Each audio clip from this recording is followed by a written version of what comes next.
Hazarfen Ahmet Çelebi 1632'de bu denemeyi yapıyor. Arkasından bir yıl sonra 1633 yılında da Lagari Hasan bir deneme yapıyor. Tabi Hazarfen Ahmet Çelebi ve Lagari Hasan'la birlikte İmam İsmail Cevheri'yi de burada anmamız gerekiyor. Abi hoş geldin, merhabalar. Merhabalar. Bugün yine kafama takılan bir soru var. Hazarfen Ahmet Çelebi gerçekten acaba Galata Kulesi'nden uçtu mu? Sence uçmuş olabilir mi yoksa uçmamış mıdır? Görüşünü bir dinleyeyim, ondan sonra ben de dilim döndüğünce sana bir şeyler anlatmaya çalışayım. Aslında yıllardır bunu düşünerek hani Hazarfen Ahmet Çelebi var, Galata Kulesi'nden uçtu. Uçmayı ilk biz bulduk, Türkler bulduk diye bir gururlanmıyor değildim.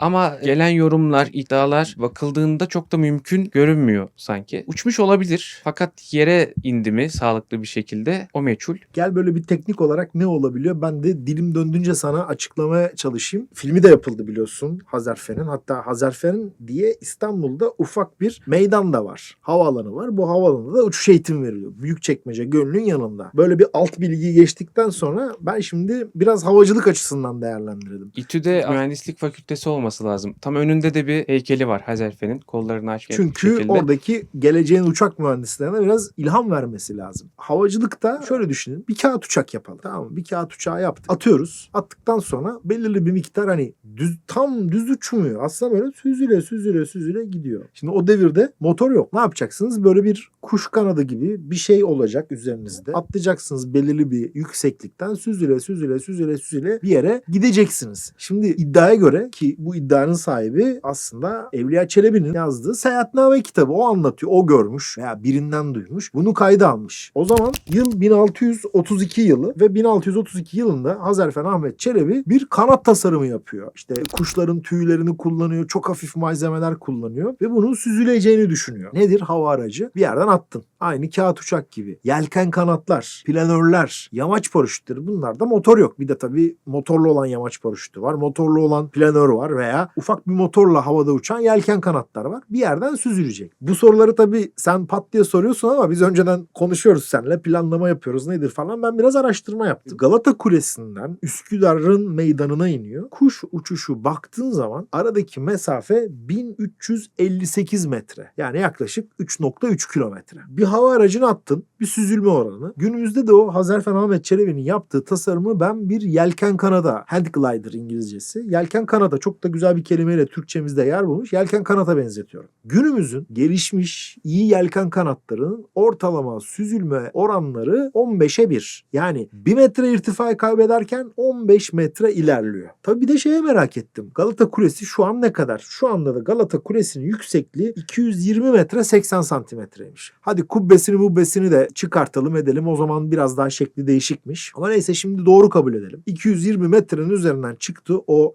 tepesindeki kanatlarla birlikte atlıyor, süzülüyor. Herhangi bir rüzgar hesabı yapmayalım. Hava sıcaklığının normal olduğunu kabul edelim. 15'e 1 gibi bir oran olsa 220 metreden çıktığı zaman, yani yaklaşık benim hesabıma göre yaklaşık 950 metre kadar bir mesafe kat ediyor. Yavaş yavaş süzülüyor. 950 metre sonra yere inmesi gerekiyor. Yani muhtemel Galata Kulesi'nden atlasa muhtemel herhalde Karaköy civarına falan iner diye tahmin ediyor. Yani bu teknik olarak çok mümkün değil. Evliya Çelebi'nin kitabında sadece bunu kaynak olarak görüyoruz. Hani başka türlü bir yere girmiş bir resmi kaynak uçtu mu etti mi? Bunlar biraz soru işareti. O yıllar aslında havacılık açısından çok ilginç. Hazarfen Ahmet Çelebi 1632'de bu denemeyi yapıyor. Arkasından bir yıl sonra 1633 yılında da Lagari Hasan bir deneme yapıyor. O zamanın padişahı 4. Murat. 4. Murat'ın da çocuklarının birinin yaş günü var. Yaş günü için böyle büyük bir şenlik organize ediliyor. Lagari Hasan da sırtına günümüzün roketlerine benzeyen bir